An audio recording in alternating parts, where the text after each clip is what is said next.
After talking about the breaking down of the deliverables, then identifying dependency, it's a very, very crucial part about the project is about the estimation. And I know as a project manager, sometimes I really want some extraordinary to get the correct estimation. But in practical, there is nothing to be overwhelmed because estimation is again about the project to project. Some projects you're not aware, even the client itself is not aware of the requirement, and it takes experience, it takes a lot of practical observations for building the estimation. So estimation is very critical for any kind of project. Let's see the next pointer, estimating time.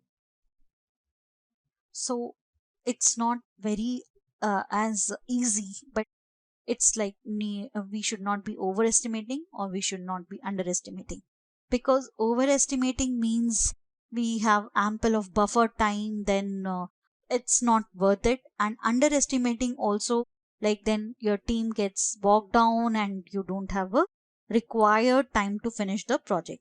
Estimating the time a project will take, it probably is the most and frequently overlooked by the project managers. That's why the project fails. So, but an expert project manager, they spend their maximum time in estimating the projects. Why? Because I'll give you a scenario in IT projects.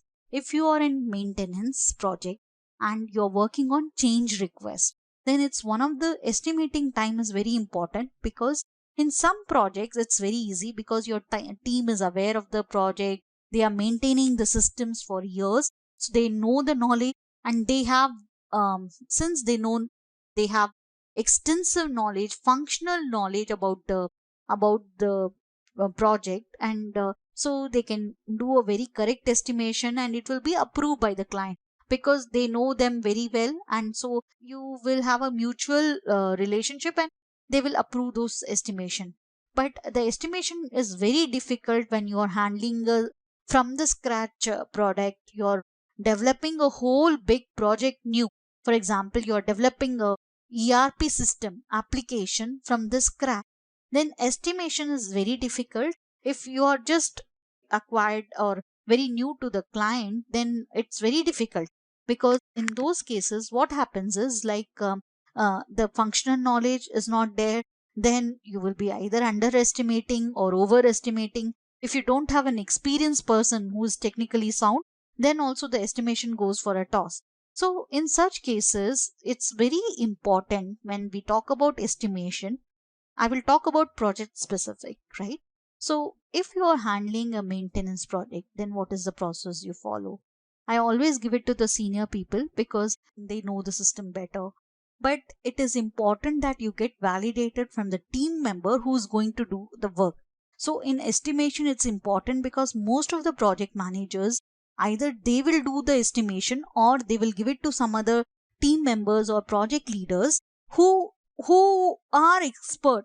So for example, a project leader can take 4 days to finish a work, but same job will not be similar for any average person who is not experienced, who is not technically expert.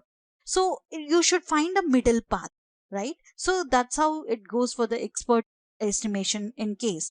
So also when it comes to estimation, it's very important that we consider, for example, if it is software, then how much we are going to develop a new project or application, then it's very important that you will take time for the building an interface, you will take time for building the database component. And so when it comes to maintenance kind of project where you have to estimate a change request, it's pretty easy, and usually most of the project will have those processes in place. But let me give you an example for complex project handling. When you have to do from the scratch, you are handling a development project and you have to estimate those. So in those cases, and you are very new to the function knowledge, you don't know about the transactions which run through the application, and you don't know about the technology. In such cases, you have to bring in the experts from your organization and sit and analyze first of all what are the client's requirement. Then you have to do for one particular module and build on those in the phases and then estimate. because in such cases the requirement from the client keep on changing. So it is important to give for a small part. If they ask for a big part, it's not possible. So even though client pressurizes for giving you a big project estimation, it's not going to help you. And again, it's very important to consider the assumption and constraints of the project. So most of the project manager overlook this factor when they are pressed for time for the from the manager, from the senior management or the client.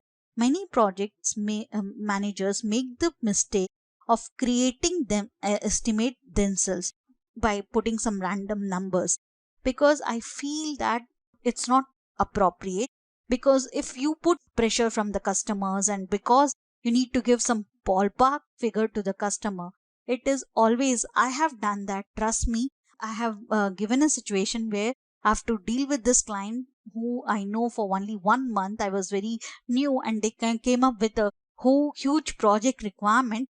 Then I told very clearly that we will move in a iterative mode. First, I can give you a prototype, and in on that basis, that estimation, and then we will approximately go step by step by building the transaction masters. So it is a sequential process, an iterative process.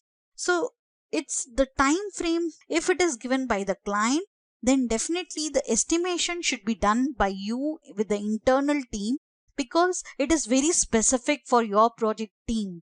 And you need to consider the assumptions, you need to consider the constraint of the project.